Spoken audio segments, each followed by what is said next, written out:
আসসালামু আলাইকুম বন্ধুরা, সবাই কেমন আছেন? নতুন আরেকটি ভিডিওতে আপনাদের স্বাগতম। আজ আমি আপনাদের দেখাবো ভিয়েতনামের রাজধানী হানয় শহরের ওল্ড কোয়ার্টার। যে দেখতে পাচ্ছেন ওল্ড কোয়ার্টারের বাণিজ্যিক এই যে এখানে বড় লম্বা লম্বা বাস, আমি জানি না এই বাসগুলাতে তারা কি করে।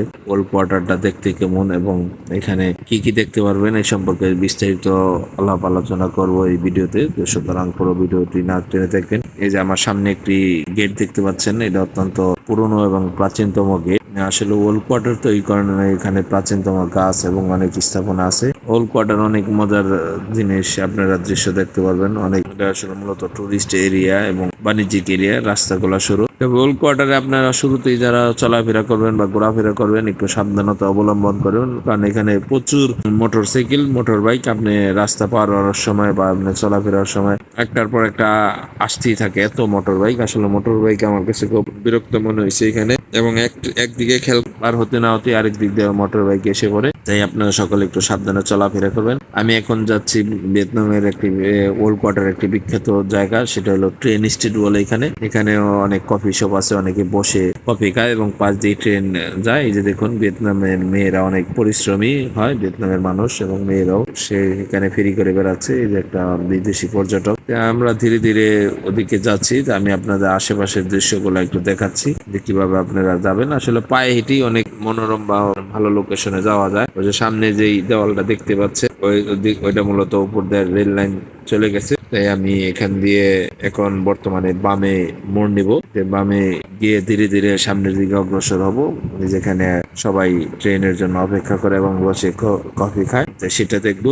সেই সাথে ভিয়েতনাম আপনারা কিভাবে সস্তায় ট্যুর করতে পারেন সে সম্পর্কেও কিছু আলোচনা করবো। ভিয়েতনামে আসলে আরেকটি জায়গা আছে, সেটা হলো আপনার আরো হালং বিতে অনেকে যায়। আসলে আমি কয়েকটি পর্যটক টুরিস্টের সাথে কথা বলছি, তারা না জেনে না বুঝে অনেক টাকা খরচ করে তারা হালংবু যায়। যে একটা বুকিং অফিস। তবে হালংবুর কথা বলতে গেলে হালংবুর অনেক ধরনের প্যাকেজ আছে, $30 এবং $40, $50। এই যে দেখুন ভিয়েতনামের বাসগুলা কত উন্নত আমাদের চাইতে এবং ভারত তুলনামূলক কম। বাস দিয়ে চলাফেরা করতে পারলে আপনার ভ্রমণটা অনেক সাশ্রয়ী হবে। তা এই যে ভিয়েতনামের মোটর বাইকের আপনার ওই গ্র্যাব মোটর বাইক চলে, উবার পাঠাওয়ার মতো এবং ফুড ডেলিভারি হয়। আপনি একা হলে গ্র্যাব মোটর বাইকে অনেক জায়গায় যেতে পারবেন কম খরচে।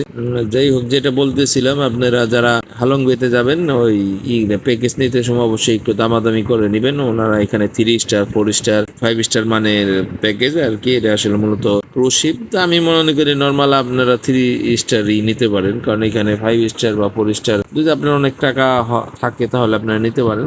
দিন শেষে সব একই, যদি দুইটা পয়সা সেভ করা যায় আমাদের মতো যারা বাজেট ট্রাভেলার আছে তাদের জন্য ভালো। যে সামনে যে প্রাচীনতম ব্রিজটা দেখতে পারতেছেন, এটা মূলত ট্রেন স্টেশন থেকে যে ট্রেনটি আসে সেটাই ব্রিজ দিয়ে বরাবর হয়। এই যে নিচ দিয়ে হলো আন্ডারপাস, উপর দিয়ে এগুলো হলো রেল স্টেশন। সুতরাং প্যাকেজটা আপনারা ওইভাবে নিয়ে আপনারা কথাবার্তা বলেও, টুরিস্ট দেখলে সব জায়গায় একটু দাম বেশি যায়, তা আপনারা একটু দামাদামি করে নেবেন, সেক্ষেত্রে আপনাদের জন্য সাশ্রয়ী হবে। তো এইভাবে আপনারা হালং বে আপনারা ভ্রমণ করতে পারেন একদিনের ট্যুর। আরেকটা কথা ভিউয়ার্স, আপনারা যারা প্যাকেজ গুলা কিনবেন বা ভ্রমণ করবেন অবশ্যই জিজ্ঞেস করে নেবেন প্যাকেজে খাবার ইনক্লুড আছে কিনা। কারণ হালং বে এটা যেহেতু একটা নদী সমুদ্রের মধ্যে ভবন, পাহাড় পর্বত দেখাবে, তো অবশ্যই খাবারটা থাকলে আপনাদের জন্য একটু ভালো হবে। অন্যথায় আরেকটা পরামর্শ, আপনারা সবাই পানি, কিছু শুকনা খাবার সাথে নিয়ে আপনার ওই শিপে বা ক্রুজ বলে এগুলাতে চড়তে পারেন, ভ্রমণ করতে পারেন। এই যে দেখুন এখানে ইসলামপুরের মতো কত কাপড়ের দোকান।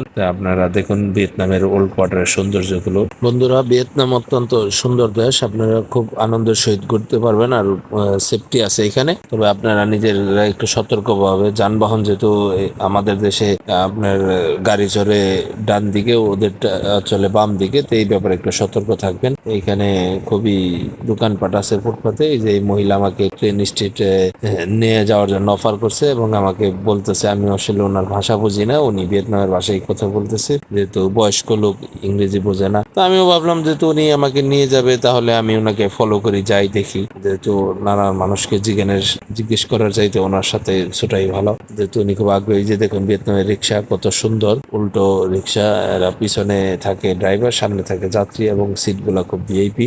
ধীরে ধীরে আমরা ট্রেন স্ট্রিটের দিকে এগোচ্ছি। ট্রেন স্ট্রিটে আসলে একটা আপনারা নেটে দেখতে পারবেন বা ভিডিওর মাধ্যমে দেখতে পারবেন, এখানে আপনারা উপভোগ করবেন খুব সতর্কতার সহিত, কারণ ট্রেন যখন আসে আসলে বোঝা যায় না। ট্রেন অনেক, এই যে দেখুন আরেকটা রিক্সার ছবি, ট্রেন অনেক কাজ দিয়ে ঘেসে যায়। তো আপনার আনন্দটা যেন আনন্দই থাকে, এটা যেমন দুঃখে পরিণত না হয়, দুর্ঘটনা থেকে আপনারা সাবধান। এই যে এখানে আমাদের দেশের মতো একটা অটো দেখতে পেলাম, এই বৃদ্ধ মহিলা আমাকে ধীরে ধীরে নিয়ে যাচ্ছে ট্রেন স্ট্রিটের দিকে। চলুন আমরা তাকে ফলো করে এগিয়ে যাই এবং আশেপাশের গাছগুলা এবং বাড়িঘরগুলো আপনারা দেখুন। এটা ভিয়েতনামের রাজধানী ওল কোয়ার্টার,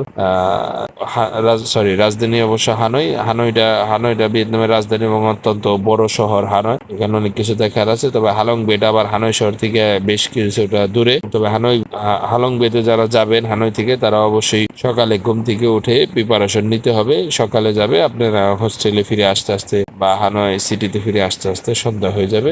এরকম প্রিপারেশন নিয়ে আপনারা হালং বেতে যাবেন। আর ওইখানে যাওয়ার জন্য অবশ্যই আপনারা কিছু কাপড় চোপড় নিয়ে যাবেন, কারণ ওইখানে অনেকে গোসল করে ওরকম ব্যবস্থাও আছে। সুতরাং এই যে বাম পাশে যে গাড়িটা দেখতে পারতেছেন, এই যে ফলমূল দেওয়া, এখানে একটা অবশ্য গির্জা আর কি, একটা মানুষ মারা গেছে। তা আমি আসলে প্রথম বুঝতে পারি নাই, তো অনেকক্ষণ দাঁড়াইলাম, ওনাদের দেখলাম, পরে ওনাদের জিজ্ঞেস করলাম যে কি হয়েছে, এখানে কি সমস্যা বা কি এটার ভিতরে কি। পরে ওনারা বললো যে এটা গির্জা, একটা মানুষ মারা গেছে। তো এই হলো তাদের অবস্থা। দেখলাম এই যে দেখুন মোটর সাইকেল গুলা, প্রচুর মোটর বাইক, এখানে প্রচুর মোটর বাইক চলে, ছেলে মেয়ে ওই মোটর বাইক চালায়। আর তাদের ট্যাক্সি গুলা গাড়িগুলো উন্নত, তবে মোটর বাইক থাকার কারণে আপনাদের আর একটা সুবিধা হবে, আপনারা যদি একা ভ্রমণ করেন কম খরচে অনেক জায়গায় যেতে পারেন মোটর বাইকে করে। যে আমরা মোটামুটি ট্রেন স্ট্রিটের কাছাকাছি চলে এসেছি। আর ট্রেন স্ট্রিটে আসলে আপনাকে অনেকে ডাকাডাকি করবে, আপনার যেখানে ভালো লাগে প্রয়োজনে বসে জুস অর্ডার করে খেতে পারেন।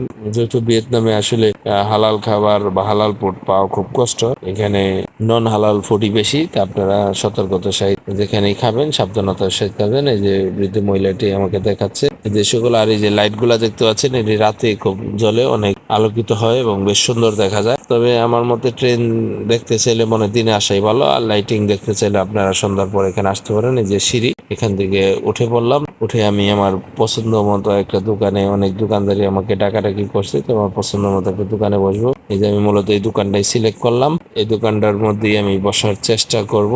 এই যে সবুজ কালারের সাইনবোর্ডটা, এখানে ভাবলাম যে এখানে নিরিবিলি আছে, কাছাকাছি বসি। আর এখানে যারা নিরাপত্তা কর্মী আছে তারা এখানে কেউ হাঁটতে দেয় না। তো আমি যখন এখানে আসি প্রায় 2:45 বাজে না 2:30টার দিকে চলে আসছিলাম। এখানে যতটুকু জানি 3টার দিকে একটা ট্রেন আসবে বা ট্রেন আছে, তো সেই জন্য টাইমটা আপনারা জেনে নিলেন, এটা আপনাদের জন্য ভালো হইলো। তো আপনারা এরকম প্রিপারেশন নিয়ে এখানে আসতে পারেন। বৃদ্ধ মহিলা আমাকে কি দেখাচ্ছে আমি আসলে বুঝি না। এখানে দেখুন প্রচুর টুরিস্ট পর্যটন জমা হয়েছে এই ট্রেন দেখার জন্য।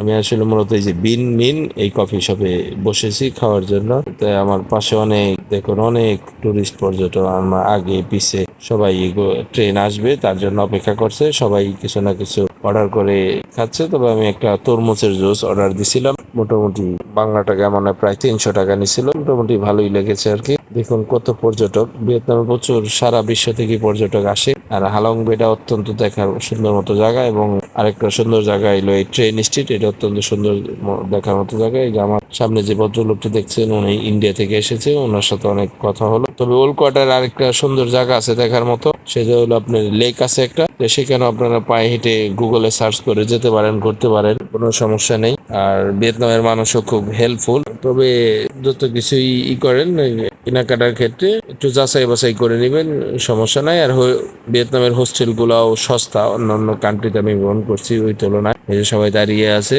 মূলত ট্রেন চলে আসবে কিছুক্ষণের মধ্যে। আর একটা কথা, এই যে ট্রেনটা আসবে আসলে এখানে একটা দিক নির্দেশনা দিয়ে আছে, তো আপনারা ওইভাবে সেফ মতো দাঁড়াবেন। যদিও লাইনটা দেখা যায়, আপনারা দাঁড়ায় থাকেন লাইনের কাছে, পরে দেখা যায় ট্রেন আসলে একটা আঘাত পেতে পারেন, সুতরাং সাবধানতা অবলম্বন করবেন। ট্রেনটা কিন্তু বেশ চওড়া আর অনেক লোক থাকে, সুতরাং আমাদের আনন্দই যেন থাকে, আনন্দ যেন বেদনাতে রূপ না নেয়। সবাই সতর্ক অবস্থানে দাঁড়াবেন। এই যে লাইট গুলা দেখতে পাচ্ছেন, এই লাইট গুলা রাতে বুঝতে পারতেছেন জ্বলে থাকে। আর এই যে ডান পাশে এগুলা নিচে কফি শপ, উপরে কফি শপ এবং বাড়িঘর, এই হলো তাদের জীবনমান। আর দেখুন তাহলে আমরাও অপেক্ষা করি যে ট্রেন কখন আসবে। আর ভিয়েতনাম সম্পর্কে কিছু জানার থাকলে অবশ্যই কমেন্ট করবেন আর ভিডিওতে লাইক দিবেন। আর আমি যেহেতু মোবাইল দিয়ে ধারণ করি, এডিটিং করি, আসলে আমার ভিডিও বা ভয়েস অতটা ভালো হয় না, তারপরও চেষ্টা করতেছি যে ভালো করার। আপনারা আমাকে সাপোর্ট দিবেন ইনশাল্লাহ। আমার ভিডিওটি যারা ইউটিউব চ্যানেল থেকে দেখবেন অবশ্যই সাবস্ক্রাইব করে পাশেই থাকবেন, আর ফেসবুক পেজ থেকে দেখে থাকলে ফলো করবেন, আর ভিডিওতে অবশ্যই লাইক দিবেন। আর ভিডিওটা বেশ কিছুদিন আগে অবশ্যই আমি ভ্রমণ করছি, আপডেট কোনো কিছু জানার থাকলে কমেন্ট করতে পারবেন, আমি নতুন কোনো তথ্য দিব, বা আমি কোনোটা ভুলে গেলে সেটাও হয়তো আপনারা জিজ্ঞাসা করলে আমার মনে পড়লে আপনারা সেই কমেন্টের উত্তরটা আমি দিতে পারবো। আর আমার সাথে যোগাযোগ করতে পারলে চাইলে আমার ফেসবুক পেজের মাধ্যমে আপনারা কল দিয়ে যোগাযোগ করতে পারেন, বা কমেন্ট করলেও আমি সেটা যত দ্রুত সম্ভব আমি সবাইকে রিপ্লাই দেওয়ার চেষ্টা করি। তাহলে আমরা সবাই এখন অপেক্ষা করতেছি, ট্রেনও কোনো আসবে, আসছে না, এইভাবে আপনাদের অপেক্ষার পালা শেষ হচ্ছে। দেখা যাক অবশ্যই সে ট্রেন কখন আসে। সবাই দাঁড়িয়ে রয়েছে, অনেকে ক্লান্ত আবার বসে পড়ছে। অনেক দেখেন ফরেনার, বিশেষ করে ইউরোপিয়ান অনেকেই আসে ভিয়েতনাম। আর ভিয়েতনামে বাংলাদেশিদের জন্য খুব সহজ যাওয়া, এখান থেকে ভিসা মাত্র 3 দিনে আপনারা 3 কর্মদিবসের ভিসা পেয়ে যাবেন। আর ভিয়েতনামের ভিসা অত কোনো ঝামেলা মুক্ত ভিসা, মাত্র ছবি আর পাসপোর্ট দিয়ে আপনারা ভিসা করে নিতে পারেন। আমিও ভিয়েতনামের ভিসা আবেদন করে দিই। আপনার বাংলা টাকা 3800 টাকা থেকে 4000 টাকা আপনারা নিতে পারেন, তবে অনেক এজেন্সি আরও বেশি চায়, তবে আপনারা কেয়ারফুল ভাবে দামাদামি করে নেবেন। আর আমার মাধ্যমে যদি কেউ করাইতে চান ভিয়েতনাম ভিসা, আমি 4000 টাকা নেই বাংলা টাকা, মোটামুটি 3 কর্মদিবসে ভিসা হয়ে যায়। এই হলো কথা। আপনারা যারা ট্রাভেল করতে চান নির্ভেজালভাবে, ভিয়েতনামও একটা আপনার ট্রাভেল ডেস্টিনেশন হতে পারে। এখানে দেখার মতো অনেক সৌন্দর্য আছে। দৌড় দিতেছে এক ভদ্রলোক, অবশ্য মোটামুটি মানে ট্রেন চলে আসছে। ট্রেন আসার জন্য সবাই ক্যামেরা রেডি করছে, আর আমি তো ভিডিও করছি যে অবশ্যই সে কাঙ্ক্ষিত ট্রেনটি চলে আসলো। ট্রেনটি মোটামুটি বেশ পুরনো মনে হলো এটা কোনো যাত্রীবাহী ট্রেন নয়, মালবাহী ট্রেনের মতো আমার কাছে মনে হলো বা লাগলো। আপনারাও দেখুন মালবাহী ট্রেনই হবে এটা, কারণ যাত্রী থাকলে তো কেউ হাই হ্যালো করতো বা জানালা খোলা থাকতো। তো এইটাই। আমি আসলে ভিয়েতনামের ট্রেনে চড়ি নাই, বাসে ভ্রমণ করছি। ভিয়েতনামের বাসে ভ্রমণ করে আমি অত্যন্ত মজা পেয়েছি, আরামদায়ক। দেখুন ট্রেনটা কত যাত্রীদের, এই যে যারা দাঁড়িয়ে আছে তাদের, পর্যটকদের কাজ দিয়ে যায়। এই জন্য আমি বারবার বলছি যে আপনারা সতর্ক অবস্থানে থাকবেন। এই যে দেখুন কতটুকু কাছে যায় যে আপনার দুর্ঘটনার শিকার না হয়। তো এই ট্রেনটা দেখার জন্য অনেকে এখানে ভিড় করে। আসলে খুবই দেখার মতো মনোরম একটা দৃশ্য বা জায়গা উপভোগ করার মতো। তো অনেক পর্যটক যেহেতু আসে, তাই আমিও গিয়েছিলাম, যেটা আপনার ধারণ করবো এবং ধারণ করে আপনাদের দেখাবো। এই আর বিস্তারিত ভিয়েতনাম সম্পর্কে আলাপ আলোচনা করলাম ভিডিওতে। জানি না ভিডিওতে কেমন হলো, তো সকলের কমেন্ট আশা করছি যে ভিডিওটির জন্য। ট্রেনটা মোটামুটি বেশ অত বড়ও না ছোটও না, কিন্তু কোনো যাত্রী দেখতে পেলাম না, বিশেষ করে মালবাহী ট্রেন। অবশেষে